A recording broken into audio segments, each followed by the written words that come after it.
Yo, ayan o. Ganda no. Good morning po no sa inyong lahat mga busing. Bala ko sana kanina maagang-maaga pa kaso sarap pa matulog napakalamig kasi kanina no, tapos umambon, hindi ako nakalabas. Pupunta po tayo sa dagat ngayon no, dito sa may Dumangas no. Tapos dadaan tayo mamaya sa palengke nila. Hindi tayo nakabagising kanina. Bala ko sana doon na dumaan sa may highway no, para maiba naman, kaso yun nga, hindi tayo nagising ng maaga. So ayan po no, pupunta na po tayo sa dagat at dadaan tayo sa palengke no, sa ng Dumangas no. Magkuhan tayo doon, maghanap-hanap ng mga mabibili or kung ano lang doon mamaya. Okay, so good morning sa inyong lahat no. Ang sa shoutout ko flex ko na lang sa screen yung mga channel nyo para dire-diretso ko lang din mula dito hanggang doon sa bayan ng Dumangas. Tapos kukuha tayo ulit ng panibago doon mamaya no, at tatambay tayo sa tabing dagat. Okay, good morning sa inyong lahat mga busing at kita-kit sa daan. Yan, good morning. Ang ganda di ba? May mga tanim no. Yan, kita-kits na lang mamaya mga busing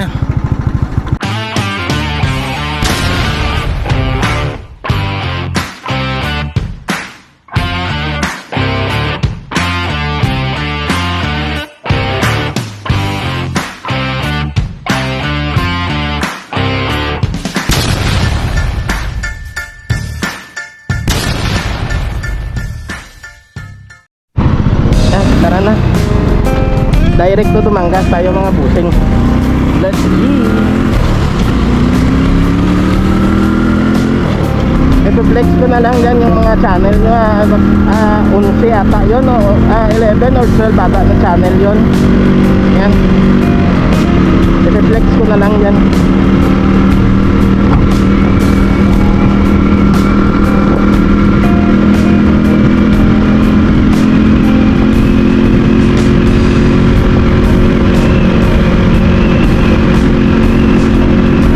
Shoutout sa inyong lahat dyan mga pusing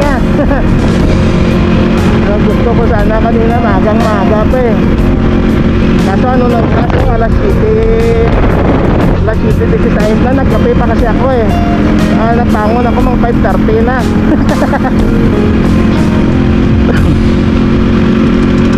Yan i-flex ko na lang dito yung mga channel yung mga busing shoutout sa inyong lahat. Dusay lang naman yun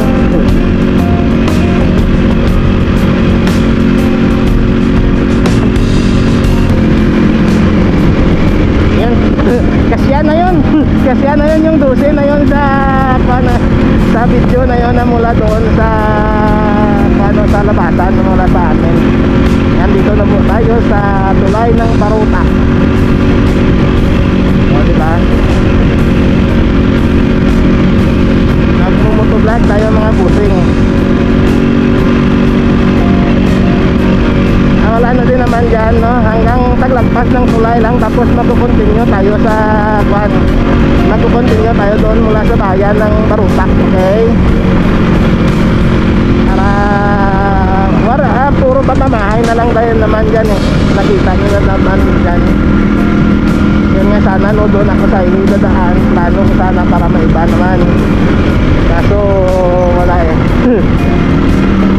nagiba bigla yung plano sarap pa mangumiga kasi okay natin no. Diba? Sarap ng paa, may pata doon na maliliit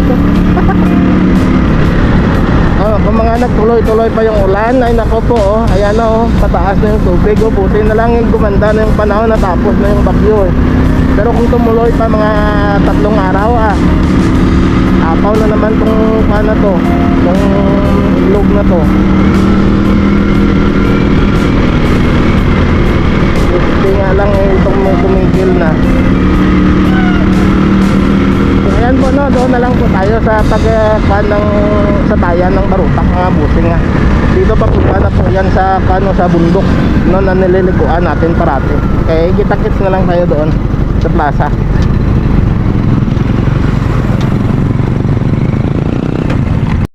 Yan, dito na po tayo sa bayan ng Barotac. Yan o, didiretso tayo pa bayan ng Dumangas. Doon naman tayo magpasyal. Yan o, nagtatanong siya bakit malayo yung palengke na pinipilan ko. Sa ibang bayan po yan talaga, no, nangingibang bayan po ako, no. Hindi sa sinisiraan ko yung bayan namin, yung palengke namin, pero nadala na kasi ako, no. Hindi lang isang beses ako bumili doon sa amin ng isda na akala ko priskang-priska. Bumili ako ng hiniwa na mga natanigi, no. Dati hiniwa na tanigi, tapos hiniwa na maya-maya. Nung ano ba yan, nung niluto ko, no, nung inilagay ko na sa sabaw, abay biglang bumula yung sabaw. Nung yung bumula talaga, tsaka umapaw pa nga sa pinaglulutuan ko, namatay. Yan, umapaw pa nga, no. Ang ganda ng kahot nila, mangga. Umapaw pa nga sa pinaglulutuan ko yung bula, no. Tapos nang itim yung sabaw, ay hayop na yon. Sabi ko kakataon lang, no. Ngayon bumili ulit ako ng maya-maya na hiniwa din. Abay pagprito ko, pati yung mantika bumula. Yun nga, nang makita kami ng kaklase ko na si Lindsay, sabi niya sa akin, parewa pa bumili dito ng isda, puro yan may gamot. Ay, hayop na yan, sabi ko.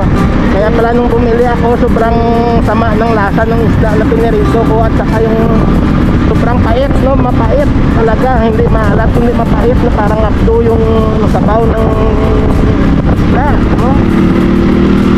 Yan sabi ko, simula noon hindi na ako bibili ng isda, no, doon sa amin. Tapos pagdating naman sa karne, okay naman yung mga karne, mga Kristiyano. May hawan, may slaughter din kami dyan, eh. Kaso yung iba, yung frozen, yung binibinta nila, no, yung pinalamig nila sa gabi o sa nung kahapon, ngayon nila ibibinta, no. Tapos yung bago naman, frozen nila, pero yung iba bagong bago talaga, no, bagong bago din. Yung nga lang sa palengke, alam niyo naman sa palengke, no, sobrang mahal, no. Kaya dito ako bumibili, no, kung mga fan nyo, kung ano ba yan, makita nyo sa mga video ko na dito ako bumibili sa tabing kalsada. Kasi po wala po silang taripa dyan, no, wala silang binabayaran sa fan, sa natak sa bayan, na ano ba yan, yung arkila sa palengke. Bumabayad sila ng tax, pero walang arkila na gaya sa palengke, no, sa pwesto. Kaya mababa yung presyo nila dyan compare mo sa mga sa mga tabing daan na bintahan ng karne, no. Tapos yung mga isda naman dito sa tabing daan, araw-araw po bago yan, no. Araw-araw po may nagkukumprayan sila sa mga bagsakan doon sa Concepcion or sa Sara or sa Banate, no. Kaya priskang-priska po yung mga isda nila dyan. Tapos pagdating naman sa gulay, kitang-kita ko talaga doon sa palengke na may nilublob nila yung mga gulay doon sa tubig, no? Doon sa tubig na may gamot. Kaya nagmumukhang priska yung gulay, pero kung titigan mo talaga, no, kung sipatin mo talaga yung bawat dahon, parang may colorless na cutex. Yan, yung pinalalabasan. Pero kung hindi mo masipat, akala mo priskang-priska, pero yon pala, parang may colorless yung mga dahon na hindi nalalanta. Yan, kaya dito ako sa may mga tabing daan bumibili, kahit akala mo lanta na, pero mga bagong pitas po yan, no? Mga bagong pitas yan, kaya priskang-priska po. Yan. Yung sa mga yung mga sa tabing daan na binibilhan ko, mga palapala lang po yan, hindi yan palengke namin. Mga palapala lang yan na mga nagtitinda sa tabing daan, para mas yung mga malalayo na mga lugar, kahit hindi na pumunta sa palengke namin, dyan na lang sa kanila bumibili, hindi na mahihirapan, no. Hindi na mahihirapan, hindi na magbiyahe ng malayo pa. Yan. Yan. Akala nyo malayo yun sa amin yung yung mga binibilan ko sa tingnan. Hindi po. Hindi po yun malayo. Malapit lang po yan. No? Halos mga 1 kilometro lang po yan. Yun nga lang pag nag-travel ako, nagmumotor ako, mabagal. Pinapagalan ko talaga. No? Pinapagalan ko yung takbo para humaba yung video ko. Eh kung bilisan ko naman, abay 2 minutos lang nakauwi na ako.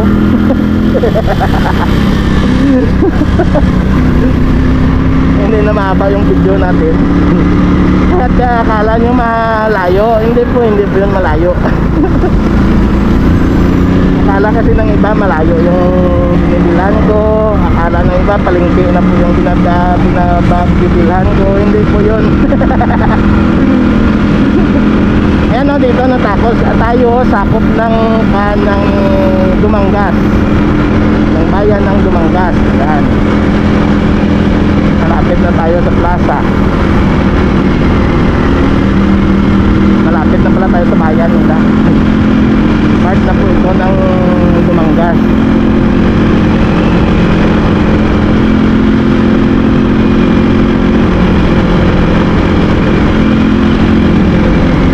Walang mga malalaking sasakyan, no? Dito jeep lang din yung bumabiyahe mula bayan ng Dumangas hanggang sa bayan ng Marutak. May jeep, may tricycle. Pero yung jeep dito halos isa o dalawa lang ata. Mostly from Dumangas to Iloilo, doon na sila sa coastal road dumadaan patungong highway. Doon sana tayo dadaan kanina, ano, sa dinadaanan ng jeep na yun, ng jeep ng Dumangas patungong highway sa DPWH. Yan, labas nila doon sa bayan ng Bangga Bante. Ano bang Bangga Bante? Bayan ba o sakop ata ng Saragayan eh.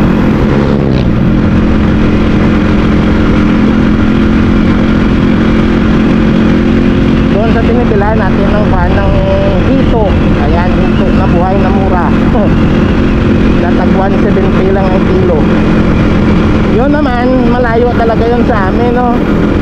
Pero doon ako bumibili.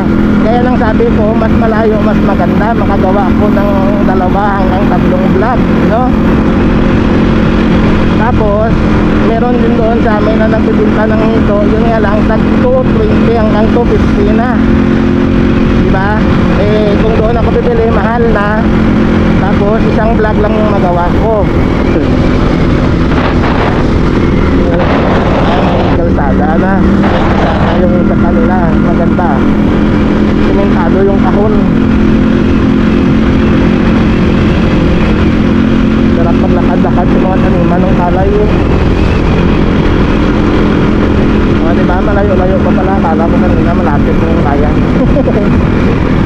Pero sakop na po ito ng bayan ng ng Dumangas. Ito talaga malapit na tayo.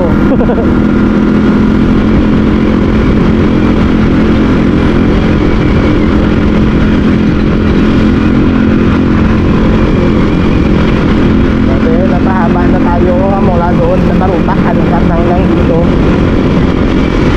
Kaya hanggang dyan lang sa bahay, sa plaza nila para hindi na humaba masyado.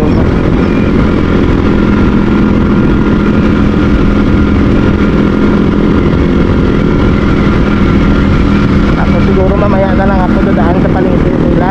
Doon ako dadaan sa may ano ba yan, sa palaistaan ulit, no? Doon ako dadaan.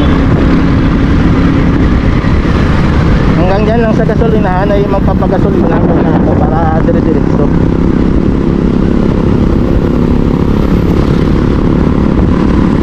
Dami kasi nagpapa-shoutout. Timing naman eh sinabay ko na yung iba na hindi pa nasa shoutout, no?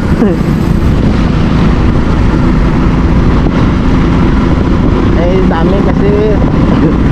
Kaya hindi natin mapakasya sa isang vlog lang. Mamaya yan puro na lang shoutout na naman. Yan yung makikita sa screen, di ba? Natatabunan yung mga view. Kaya gumawa ako kanina no, ng purong sa daan lang at saka hindi nagkakaroon yung camera para steady yung kuha at saka yung mga pangalan, yung mga channel dito sa gilid. Diba? Yan, dito na tayo sa bayan.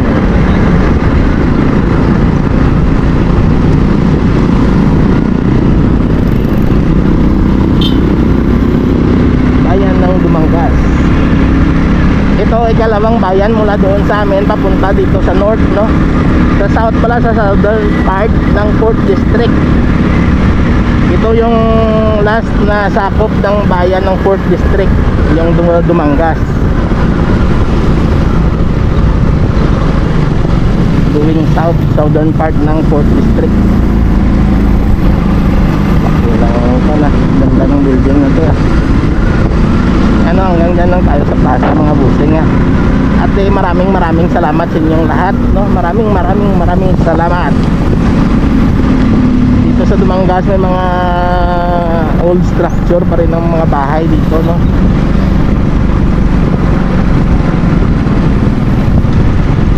Makaluma.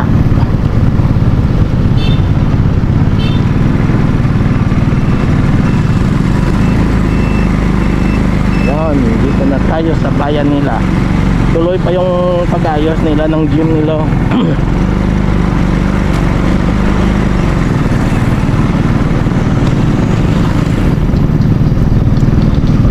Yan, magpapagasolina muna ako dito mga busing ha. Tapos hanggang dito na lang po, no?